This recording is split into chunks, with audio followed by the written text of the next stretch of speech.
All right, tonight we're getting our first look at what could replace the former Cheswick generating station in Springdale. The old power plant was torn down back in March, and developers pitched a big idea to residents and the Borough Council tonight. KDKA's Ricky Sayer was there and joins us live with those plans and some of the questions that neighbors are asking. Ricky.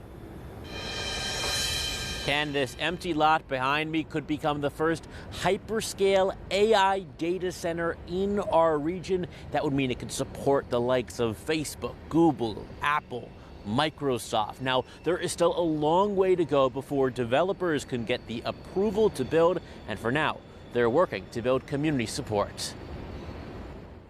The proposal of a new data center was met with questions from Springdale and beyond. The neighborhoods surrounding them don't go, yes, we have a data center. Well, again, I can't all you hear about is the bad stuff. I can't speak to that. Concerns range from noise to light. Is there any concern, commentary, or information you can provide about the potential health risks that are associated with one of these data centers being anywhere, let alone in this type of residential area? So we don't know of any specific health risks. Developer Brian Regley presented preliminary plans for what the data center would look like on the site of the old Cheswick generating station. When this data center is built, we're really trying to obscure all the views.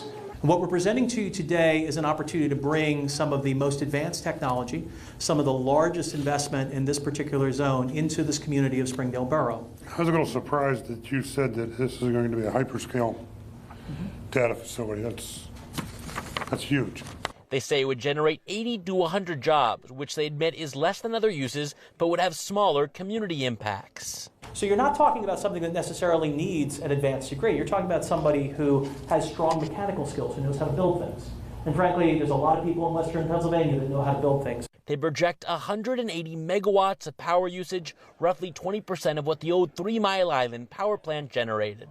This site is actually very conducive to a data center. One neighbor said an economic analysis should be conducted for ratepayers. And I wonder how their electricity bills are going to change, how their water bills are going to change, how their internet bills are going to change with all this additional demand.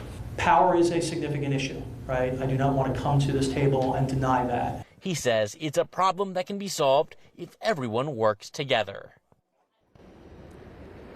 Now, they still haven't decided on where they'd get the power for this data center, but they do have a lot of options, and they say that's part of what makes Western Pennsylvania attractive for a data center like this. As for the water that would be used for cooling at this plant, it would not come from the river, it would come from municipal sources, and they said that once they have that water, they would be able to reuse it.